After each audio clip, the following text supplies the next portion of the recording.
जम्मू कश्मीर सरकार ने पहले रियल एस्टेट समिट के दौरान हाउसिंग और कमर्शियल प्रोजेक्ट्स के विकास के लिए 18,300 करोड़ रुपए के 39 मेमोरेंडम ऑफ अंडरस्टैंडिंग यानी MOU पर दस्तखत किए। इन समझौतों के बाद देश के रियल एस्टेट इन्वेस्टर्स के लिए केंद्र शासित प्रदेश में कारोबार का रास्ता खुल गया है। जम्मू स्थित कन्वेंशन सेंटर में सोमवार को प्रदेश का पहला रियल एस्टेट समिट हुआ। इसका शुभारंभ union minister for housing and urban development Hardeep Singh Puri, MOS PMO doctor Jitendra Singh और लेफ्टिनेंट गवर्नर मनोज सिन्हा ने किया। आर्टिकल 370 की समाप्ति के बाद प्रदेश में पहली बार रियल एस्टेट इन्वेस्टर्स समिट हुआ है। लेफ्टिनेंट गवर्नर मनोज सिन्हा ने Jammu Kashmir real estate summit में MOU पर दस्तखत को ऐतिहासिक करार देते हुए कहा कि यह केंद्र शासित प्रदेश के परिवर्तन की दिशा में एक बड़ा कदम है। उन्होंने कहा कि सरकार ने पहले ही रियल्टी एक्ट यानी रेरा लागू कर दिया और यूटी में मॉडल टेनेंसी एक्ट को अपनाया है। उन्होंने जोर दिया कि सरकार संपत्तियों के रजिस्ट्रेशन पर स्टाम्प फीस कम करने और प्रोजेक्ट्स में तेजी से अप्रूवल के लिए सिंगल विंडो सिस्टम स्थापित करने पर विचार कर रही है। सिन्हा ने कहा कि इन MOU से जम्मू कश्मीर में डायरेक्ट और इनडायरेक्ट रूप से रोजगार के अवसर पैदा होंगे। उन्होंने ऐलान किया कि इसी तरह का एक रियल एस्टेट समिट अगले साल 21-22 मई को श्रीनगर में आयोजित किया जाएगा। विकास के नाम पर स्थानीय लोगों की जमीन हड़पने के विपक्षी दलों के आरोपों के बारे में सिन्हा ने कहा कि यह डर पैदा करने और लोगों को भड़काने का प्रयास है। उन्होंने कहा कि कोई डेमोग्राफिक चेंज नहीं होगा। LG ने कहा कि रियल एस्टेट डेवलपर्स को यूटी के स्थानीय बिल्डरों के साथ साझेदारी करने के लिए कहा गया है।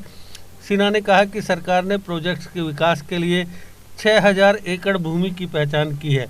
इसके अलावा एग्रीकल्चर लैंड के इस्तेमाल में बदलाव के लिए भी नियम बनाए गए हैं। उन्होंने कहा कि सरकार नई इंडस्ट्रियल पॉलिसी के तहत प्रोजेक्ट्स के विकास के लिए अपनी ज़मीन भी देगी। जिन लोगों के पास ज़मीन है उन्हें यह तय करने की आज़ादी होनी चाहिए कि वह इसका इस्तेमाल कैसे करना चाहते हैं। इसके लिए संबंधित नियमों में संशोधन भी किए गए हैं। LG ने कहा कि संपत्ति के मालिक और किराएदार के बीच संतुलित व्यवस्था से समझौते के लिए माहौल तैयार किया गया है।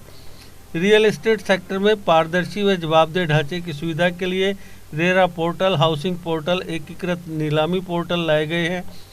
इस तरह की पहल से डेवलपर्स और घर खरीदार दोनों को उनकी सभी ज़रूरतों के लिए वन स्टॉप पोर्टल की मदद मिलेगी। जम्मू कश्मीर सरकार ने नॉर्देको के साथ स्किल डेवलपमेंट के लिए MOU किया है। इसके तहत नॉर्देको नेशनल कंस्ट्रक्शन इंडस्ट्रीज के विभिन्न स्किल्स में 10,000 श्रमिकों को ट्रेंड करेगा। इसमें इलेक्ट्रिसिटी, प्लम्बर, चिनाई, बढ़ई का स्किल शामिल होंगे। Jammu Kashmir real estate summit में 3 हाउसिंग स्कीम्स लागू की गई। इसमें PMAY के तहत आर्थिक रूप से कमज़ोर वर्ग के लिए 1,000 अपार्टमेंट बनेंगे। अन्य मिडिल और हाई इनकम ग्रुप के लिए 150 अपार्टमेंट लॉन्च किए जा रहे हैं। इनकी संख्या और बढ़ाई जाएगी। अगर आप भी अपने भविष्य को लेकर चिंतित हैं और बहुत सी सरकारी नौकरियों पर दांव खेल चुके हैं, लेकिन अभी तक सफलता आपके हाथ नहीं लगी है, तो कैरियर अड्डा जम्मू कोचिंग इंस्टीट्यूट है आपके लिए बेस्ट ऑप्शन। कैरियर अड्डा जम्मू में हर कॉम्पिटिटिव एग्जाम में सफलता हासिल करने के लिए बेहतरीन तरीके से तैयार किया जाता है। कैरियर अड्डा जम्मू में फ्री कोचिंग का प्रावधान है, तो फिर देर किस बात की।